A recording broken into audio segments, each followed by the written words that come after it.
अध्यक्ष महोदय, मैं आपकी धन्यवादी हूँ कि आज मुझे आपने 2024 के इस बजट में अपने विचार रखने का अवसर दिया है और साथ ही मंडी क्षेत्र की जनता जिन्होंने मुझे अपना प्रतिनिधि चुनकर यहाँ उनके पक्ष की बात रखने का मौका दिया है, उनकी भी आभारी हूँ।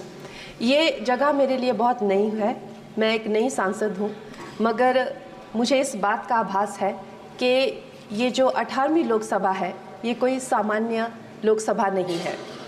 इस लोकसभा का जो चुनाव हुआ है उसमें हमारे जो शीर्ष नेतृत्व हैं, हमारे माननीय प्रधानमंत्री श्री नरेंद्र मोदी जी ने लगातार तीसरी बार प्रधानमंत्री बनकर पिछले 60 सालों का जो रिकॉर्ड तोड़ा है, उसके लिए हम सब उन्हें जो है वो हार्दिक बधाई देते हैं। साथ ही बधाई के पात्र हैं हम सब भारतीय जनता पार्टी के लोग जिन्हें ये सौभाग्य प्राप्त हुआ। और मैं ये भी मानती हूँ कि हमारे भारतवर्ष की जनता जिन्होंने एक स्थिर, सहज और सफल सरकार को चुना है और एक संकल्प को चुना है, वो भी बधाई के पात्र हैं। महोदय जी, हम सब जानते हैं कि आज से 10 साल पहले हमारे देश की अर्थव्यवस्था का क्या हाल था। आज से 10 साल पहले हमारी संघर्षशील जो एक चरमराती और एक लड़खड़ाती अर्थव्यवस्था जो कहीं 11वें-12वें नंबर पर थी और सारा देश जो है उसको लेकर चिंतित रहता था, पिछले 10 सालों में वो अर्थव्यवस्था 11वें से 5वें नंबर पे आई है और बहुत तीव्रता से जो है तीसरे नंबर की तरफ जा रही है। ये जो 2024 का बजट है ये सब वर्गों को जो है वो शक्ति प्रदान करने वाला बजट है। इस बजट से जो है वो हमारी अर्थव्यवस्था को भी तीव्रता मिलेगी महोदय जी। और जो हमारा 2047 का जो संकल्प है कि विकसित भारत का जो संकल्प है, हम प्रथम इकोनॉमी बनेंगे, वो भी इस बजट से हम पूरी उम्मीद है एक कदम हम उस संकल्प के जो है वो करीब जाएंगे। महोदय जी, पिछले साल हमारे हिमाचल प्रदेश में एक बहुत बड़ा प्राकृतिक संकट आया, एक बहुत बड़ी बाढ़ आई जिससे ना जाने कितने जन, धन, पशु, ज़मीन की हमारे लोगों को जो है वो हानि हो गई।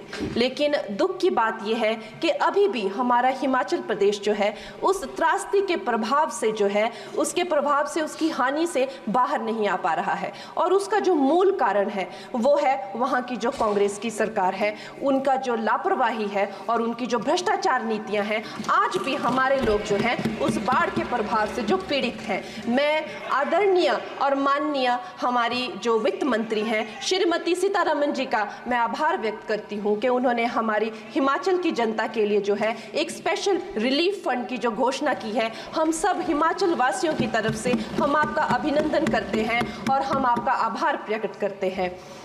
महोदय जी, मुझे ये जान के और आपको बताकर इस बात की खुशी भी होती है और खेद भी होता है कि जितना काम पिछले 10 वर्षों में हमारी भारतीय जनता पार्टी ने हिमाचल प्रदेश में किया है वो उतना काम हमारे आज़ादी के बाद 60 सालों में भी हिमाचल प्रदेश में नहीं हुआ था।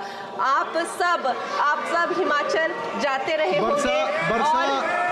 वर्षा, it is her maiden speech. आप सब हिमाचल वर्षा, it is her maiden speech, kindly. आप सब हिमाचल जाते रहे होंगे और आप सब ने देखा होगा कि वहाँ पर जो है आज से आज़ादी के 60 साल तक सिर्फ कुछ रोड्स बने थे और वो भी हमारे माननीय जो पूर्व प्रधानमंत्री अटल बिहारी जी रहे हैं, उन्होंने अपने कार्यकाल में जो है वो ग्रामीण प्रधानमंत्री सड़क योजना के अंतर्गत वो रोड बनाए थे। लेकिन पिछले 10 वर्षों में प्रधानमंत्री नरेंद्र मोदी जी की सरकार ने हमारे क्षेत्र को जो है एम्स, IIIT, IIM जैसे वैश्विक स्तर के जो है वो संस्थान दिए हैं और वंदे भारत जैसी ट्रेन को हमारे हिमाचल में पहुंचाया है। हमारे हिमाचल जैसे छोटे से राज्य को 3,500 करोड़ की लागत का मनाली कीर्तपुर जो है वो हाईवे दिया हुआ है, जिसमें माननीय महोदय जी 5 से ज़्यादा टनल हैं और 37 से ज़्यादा उसमें ब्रिजेस हैं। ऐसे वैश्विक स्तर की जो है हमें इंफ्रास्ट्रक्चर वहाँ पे मिली है और साथ साथ ही पूरे देश के लिए जो एक बहुत ही अद्भुत इंफ्रास्ट्रक्चर मार्बल है, जैसे कि हमारी अटल टनल 9 किलोमीटर की जो वो अटल टनल है, विश्व की सबसे लंबी टनल है और वो एक सिंगल ट्यूब हाईवे जो है वो पूरे विश्व के लिए जो है एक बहुत बड़ा उदाहरण है। और उसके साथ ही 11,000 करोड़ के हाइडल प्रोजेक्ट्स हमारे हिमाचल प्रदेश को दिए हैं। अगर मैं ये सूची यहाँ पे रखूँ तो शायद आप लोगों का बहुत वक्त जो है इसमें लग जाए, लेकिन लाखों लाभार्थी जो है वो चाहे मुफ्त राशन हो, चाहे पीएम की जो है वो मकान हो या आयुष्मान हो। हमारा हिमाचल प्रदेश एक ऐसे राज्य है जो पूरी तरह से शौच फ्री है और वहाँ घर घर में जो है वो गैस चूल्हे का कनेक्शन लगा है। एक भी माता, एक भी बहन गैस चूल्हे के कनेक्शन के बिना नहीं है। और मेरा ये जो सौभाग्य है 18वीं लोकसभा में, महोदय जी, मेरा ये सौभाग्य है कि जब मैं यहाँ पे आई थी तब महिला आरक्षण बिल जो राजनीति में महिलाओं को जो है 33% आरक्षण देता है, वो बिल भी पारित हुआ था। तो मेरे लिए बड़ी ही ये सौभाग्यशाली जो है 18वीं जो लोकसभा है। और मैं ये कहना चाहूँगी कि ये जो बिल है ये अवश्य ही एम्प्लॉयमेंट हो या चाहे स्टार्टअप इनोवेशंस हो, चाहे हमारे गरीब और मिडिल क्लास को टैक्स रिलैक्सेशन हो या हमारे जो अन्नदाता किसान हो उन पे फोकस हो। ये मैं इसे होलसम बजट कहती हूँ। और मेरी एक प्रार्थना रहेगी हमारे सरकार से कि हमारे मंडी क्षेत्र में अगर एक इंटरनेशनल एयरपोर्ट हो तो अवश्य ही हमारी जनता का टूरिज्म की दृष्टि से बहुत कल्याण होगा। वो हमें ज़रूर इस विषय में सोचें। और मुझे लगता है ये जो बजट है हम हिमाचल के वासी जो हैं इसका पूरी तरीके से जो है वो वेलकम करते हैं।